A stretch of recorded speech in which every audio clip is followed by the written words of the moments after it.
આ બધું શું થવા બેઠું છે ને મને તો કઈ સમજ નથી પડતી. કેમ? શેની વાત કરે છે તું? અરે આપણા દીકરાની વાત કરું છું. કેટલી છોકરીઓ જોઈએ એના માટે, પણ મને એકઈ છોકરી ધ્યાનમાં જ નથી આવતી. આમાં હાચો કહું રાધા, આમાં વાંક બધો તારો જ છે. કેમ મારો? કારણ કે તું જ ના પાડીને ઊભી રહી છે. આપણા રવિને તો છોકરી ગમતી જ હોય છે, પણ તું એમ કહે છે કે કાળી છે, ધોળી છે, જાડી છે, પાતળી છે. અરે હું એમ કહું, આપણા છોકરાને જે છોકરી ગમતી હોય ને તો પછી એમાં આપણે આનાકાની ન કરવાની હોય. જય શ્રી કૃષ્ણ મમ્મી. જય શ્રી કૃષ્ણ બેટા. મારે તમારી સાથે એક વાત કરવી છે. હા હા બોલ ને બેટા. બોલ બેટા બોલ. હા, તમે લોકો રવિભાઈ માટે છોકરી ગોતો છો ને, તો મારા ધ્યાનમાં એક છોકરી છે. સમજી ગઈ. તું કોની વાત કરે છે ને એ મને બરોબર સમજ પડી ગઈ. તું પેલી તારી ફ્રેન્ડ અનાથ છે એ રીનાની જ વાત કરે છે ને? હા મમ્મી, રીના અનાથ નથી. એના દાદી હજુ જીવે છે અને રીના અને એના દાદી બંને સાથે જ રહી છે. અને દાદી હોય એનો મતલબ એવો થયો ને કે અનાથ નથી. ના બેટા, જેના મા બાપ મરી ગયા હોય ને એ છોકરીને અનાથ જ કહેવાય. અને જો કાજલ, હું આવી અનાથ છોકરીને મારા આ ઘરની વહુ બનાવવા તો નથી જ માંગતી. હા મમ્મી, રીના બહુ જ ડાઈ છે, સંસ્કારી છે, સમજદાર છે અને હા, ઘરના બધા જ કામોમાં બહુ હોશિયાર છે. જો મમ્મી, આવી છોકરી આપણા ઘરમાં આવશે ને તો ભાઈનું ઘર બંધાઈ જશે, સાથે છોકરીનું ઘર બંધાઈ જશે અને આપણને લોકોને દુઆ પણ મળશે ને. નથી જોતી મારે એવી કોઈ દુઆ જેનાથી મારા ઘરની ઇજ્જત ખરાબ થાય. અને આ લોકોના મેણાટોણા સાંભળવાના ને કે આને કોઈ મળતું નહીં હોય, આના ઘરે કોઈ દીકરી દેવા રાજી નહીં હોય એટલે અનાથ છોકરીને આના ઘરની વહુ બનાવી દીધી. હા, એટલે મારે કોઈ દુઆ નથી જોતી. પણ તું થોડીક શાંતિ તો રાખ. આ કાજલ વહુ કહે છે તો એક વખત છોકરી જવા વાંધો શું છે? આપણે એક કામ કરીએ, એ છોકરીને આપણા ઘરે બોલાવી લઈએ, એટલે હું એ જોઈ લઉં અને તું એ જોઈ લે. પછી જો આપણને તને પસંદ આવે અને આપણા દીકરાને પસંદ આવે તો સગપણ કરવામાં વાંધો શું છે? ના ના, તમારે એ છોકરીને જોવાની કોઈ જરૂર નથી અને પસંદ કરવાની કોઈ જરૂર નથી, કારણ કે તમારી પસંદમાં જરાય ભલીવાર નથી. મને ખબર છે. હા, ઈ તારી વાત ખરી. આજે તું સાચું બોલી કે મારી પસંદગીમાં છે ને કોઈ ભલીવાર જ ન હોય. હા, બહુ હોશિયારી કરવાની જરૂર નથી. હા, તમારા કરતા રૂપે અને રંગે બધી રીતના હું સારી છું. અને આ બધાને ખબર છે કે કાગડો દહીથરું લઈ ગયો છે. પણ હવે આ વાતને અહીંયા જ પૂરી કરી દઈએ. અને આ બેટા, મને તારી ફ્રેન્ડ રીના નથી ગમતી એટલે મારે મારા રવિનું સગપણ એની સાથે નથી કરવું. વાત અહીંયા પૂરી થઈ જાય છે. હવે પછી આ ઘરમાં આ રીનાને લઈને કોઈ વાત નહીં થાય. સારું. શું બોલતા હતા? હા, તમારી પસંદગીમાં ભલીવાર નથી, મને ખબર જ છે. તો તમને એવું લાગે છે કે તમારાથી ભૂલ થઈ ગઈ? અરે ભૂલ તો મારા બાપાથી થઈ ગઈ કે તમારી વેરે મારા હકપટની આ પાડી દીધી. અને તમને તો એમ હશે ને, નહીં તમે રાજાના રાજકુંવર જેવા છો. બોલાવો 5 જણાને એટલે ખબર પડે. અરે આપણા ફેરા થતો હતા ને ત્યારે બાયુ વાત કરતી હતી. ઠીક, આના તો નસીબ હારા તો જો કેવી બાઈ મળી, પણ તમને જ કદર નથી. તો હવે શું કરશું? આનો કોઈ રસ્તો છે તારી પાસે? લમણે લખાણા હોય ને ભોગવવા જ પડે, બીજું કાઈ ન થાય. શાંતિ રાખો. હા તો કોઈ વાંધો નહીં. મારા લમણે તું લખાણી છે તો હું ભોગવું છું, પણ આ છોકરાના નસીબ તો સારા રહેવા દે. એને લમણે જે લખાણી હોય એને આવવા દે. તું શું કામ આડી ફરે છે? કીધું ને, મને ગમશે ને ત્યાં જ હું મારા દીકરાના લગ્ન કરાવીશ.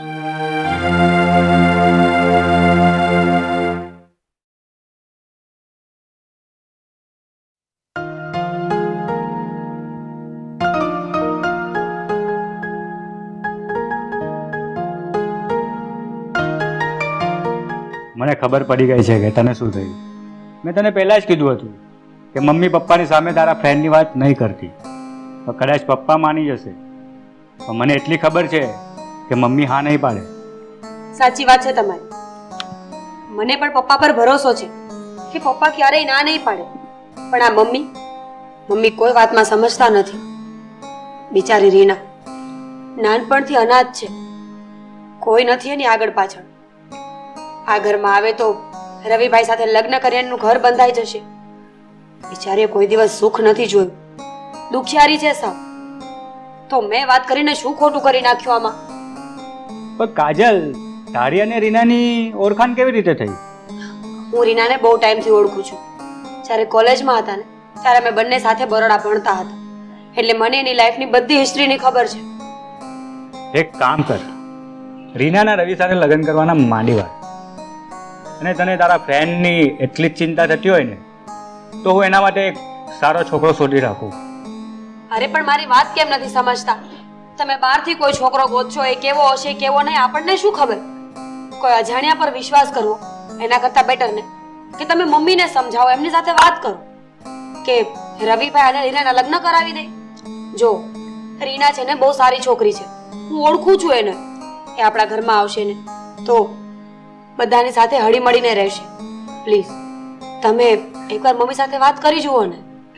તો પાછી રવિની વાત વચ્ચે લાવી દીધી. તું સમજતી કેમ નથી? મમ્મી જે વસ્તુની ના પાડે ને એમાં કોઈ દિવસે હા પૂરતી નથી. અને આપના ઘરમાં પણ તું કા અજાણી છે? મમ્મી કોઈ દિવસ પપ્પાની વાત માને છે કે આપની વાત માનવાની? એટલે જ હું કહું છું કે સોનાની જાર પાણીમાં નાખવાનું રહેવા દે અને તું તારું કામ કર. જા, તું મારા માટે ટિફિન તૈયાર કર, મારે નોકરીએ જવાનું છે.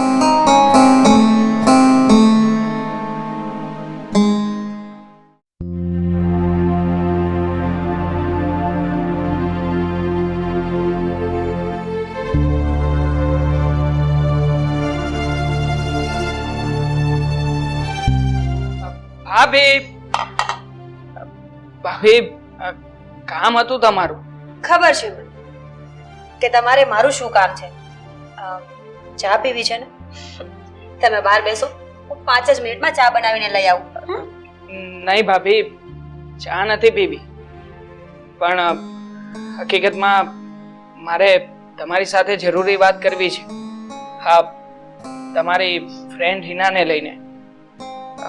જો ખોટું નહીં લગાવતા, પણ હા, તમે વારંવાર મારી સાથે જ્યારે ઘરમાં સગાઈની વાત આવે ત્યારે હિનાનું જ નામ શું કામ લો છો? મતલબ કે તમને તમારી ફ્રેન્ડ હિનાની સાથે આટલો બધો લગાવ કેમ છે એ કહેશો? રવિભાઈ, લાગે છે કે હવે મારે તમને સાચી વાત કરવી જ પડશે. સાચી વાત? કઈ સાચી વાત ભાભી? રવિભાઈ, તમે જે રીનાની વાત મને પૂછી ને તો હું તમને કહી દઉં કે રીના મારી ફ્રેન્ડ નથી. રીના મારી બેન છે. ભાભી, હા, તમે શું વાત કરો છો? રીના તમારી બેન છે? અરે પણ કેવી રીતે? ઇમ્પોસિબલ વાત છે આ તો. રવિભાઈ, આજ સુધી મેં આ વાત કોઈના મોઢે કરી નથી, પણ હવે તમને આ વાત કરવી જરૂરી છે. હું જ્યારે નાની હતી ને ત્યારે મારા મમ્મી અને પપ્પાને કંઈ મતભેદ થયો. અમુક કારણોસર બંનેએ ડિવોર્સ લઈ લીધા અને મારા મમ્મી એટલે કે અરુણાબેને બીજા મેરેજ કર્યા, જેમના હસબન્ડનું નામ હતું પરેશ અંકલ. મારા મમ્મી અને પરેશ અંકલને એક સંતાન થયું, જે બીજું કોઈ નહીં, આ રીના છે. રીનાના જન્મ પછી એ લોકો કઈ બહાર જતા હતા. રસ્તામાં એ લોકોનું એક્સિડન્ટ થયું અને દુર્ભાગ્યવશ મારા મમ્મી અને પરેશ અંકલ એમાં મૃત્યુ પામ્યા. ત્યારે રીના બહુ જ નાની હતી, આશરે 1-1.5 મહિનાની. રીનાની આગળ પાછળ કોઈ નહોતું, ફક્ત એના એક દાદી, જેમણે એને પાલી પોસીને આટલી મોટી કરી. રવિભાઈ, કહેવા ખાતર અમારા બંનેનું લોહી અલગ હોઈ શકે, કારણ કે મારા અને એના પપ્પા અલગ છે, પણ માં તો એક હતી ને. અને જો આમ જોવા જઈએ ને તો એક કુખેથી જન્મ લીધો એટલે હું અને રીના બંને સગી બહેનો જ કહેવાઈએ. મારી બેન, એના નસીબમાં ક્યારેય પ્રેમ નહોતો. નાનપણમાં મા બાપ ઓફ થઈ ગયા, ગુજરી ગયા. કહેવા ખાતરની એક બેન જે એનાથી બહુ દૂર છે. રવિભાઈ, હું તમારી સામે બે હાથ જોડું છું. મારી બેને ક્યારેય સુખ નથી જોયું. સુખ શું કહેવાય, પરિવાર શું કહેવાય, પ્રેમ શું કહેવાય, મારી બેનને આ બધી વાતની કોઈ ખબર નથી.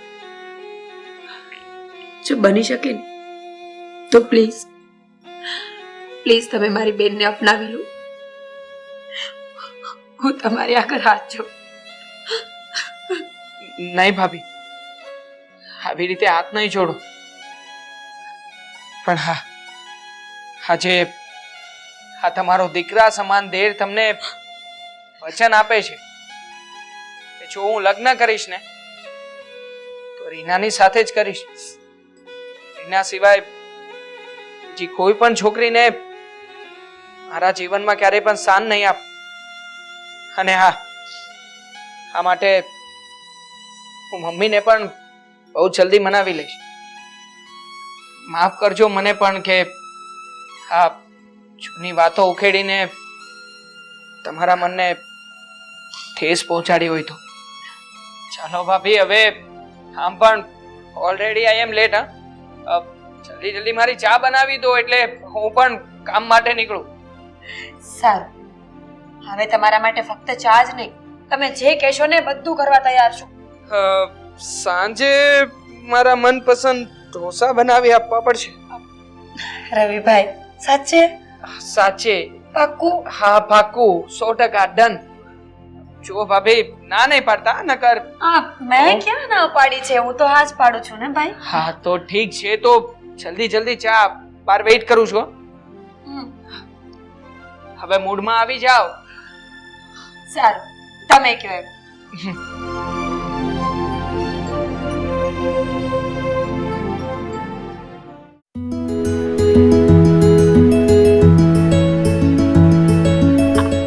થેન્ક યુ દીદી. હા બાય. બા બા, શું છે? બહુ ઉતાવળી તું. શું છે? બેસો તો ખરા. બોલ. બા, આજે છે ને હું બહુ જ ખુશ છું. એક ખુશ ખબર આપું તમને? ખુશ ખબર? અરે બોલ ને જલ્દી. બા, હમણાં હું કાજલ દીદી સાથે વાત કરતી હતી અને એ કહેતા હતા કે એમના દિયર છે ને રવિ, એમણે મારી સાથે લગ્ન કરવા માટે મનાવી લીધા છે. અરે કેવી વાત કરે છે! આટલી વાતમાં તું આટલી બધી ખુશ થતી આવી ગઈ. રવિ માની ગયો છે ને? પણ એના ઘરનાને તું ઓળખે છે? કદાચ એ લોકોએ ના પાડી તો? શું કામને ના પાડે? અરે રવિ માની ગયા છે તો પછી એમના ઘરના પણ માની જ જશે ને. ના, એ નહીં માને. હું એને સારી રીતે ઓળખું છું. રાધાબેનનો સ્વભાવ કેવો છે તને ખબર છે? એટલા અઠીલા ને જિદ્દીલા છે ને, એક વખત એના મોઢામાંથી ના પડે ને પછી હા પડે જ નહીં. એના શબ્દો એટલે પથ્થર પર લકીર છે. જો તારાને રવિના લગ્નની એને ના પાડી દીધી ને તો પછી હા નહીં જ પડે. શું બા, તમે પણ હા કેવી વાત કરો છો? હાવ બોલીને છે ને તમે મારો મૂડ બગાડી નાખ્યો. અરે બેને કહ્યું હતું કે મારે અત્યારે રવિને મળવા જવાનું છે. હવે આવા મૂડ સાથે ને આવા મોઢા સાથે હું જઈશ મળવા? અરે બેટા, મેં મૂડ શું કામ ખરાબ કરે છે? આ તો હું રાધાબેન વિશે જે જાણું છું ને એ મેં તને વાત કરી, એટલે અત્યારે બહુ ખુશ થવાની જરૂર નથી. અને હા, તને કાજલે કીધું છે ને કે તું રવિને મળવા જા. તું જા ને રવિને મળવા, અને મૂડ સારો જ રાખજે. હા, પણ એક વાતનું ધ્યાન રાખજે બેટા. જો રવિ તને એમ કહે ને કે ચાલ આપણે ફરવા જઈએ તો નહીં જતી. શું બા, રવિ એવા નથી. અને એમ પણ રવિએ સામેથી નથી કહ્યું કે મારે મળવું છે. હા તો બેને વાત કરી હશે એટલે બેને જ કહ્યું કે તમે બને છે ને પહેલા એકબીજાને મળી લો, એટલે મળવાની વાત છે. અને તમે ચિંતા ના કરો, હું કશે બહાર ફરવા નહીં જાઉં. બસ તો ચાલો બા, હવે છે ને હું જાઉં છું, લેટ થઈ જશે મારે. એ હા, પણ જો મેં તને જે વાત કીધી ને એ તું યાદ રાખજે. હા, અને જા મળીને પાછી જલ્દી આવી જજે. ઓકે બા, હું મળવા જાઉં છું, મળીને વેલા પાછી આવી જઈશ. કશે બહાર ફરવા નહીં જાઉં, વધારાની વાતો નહીં કરું, બીજું કઈ નહીં બોલું, અને જે વાત થશે ને એ પણ આવીને તમને વાત કરી દઈશ. એ જ કહેવાની હતી. જે વાત થાય ને પાછી મને કરજે. જાઓ. હા જા. પાક્કું? જા.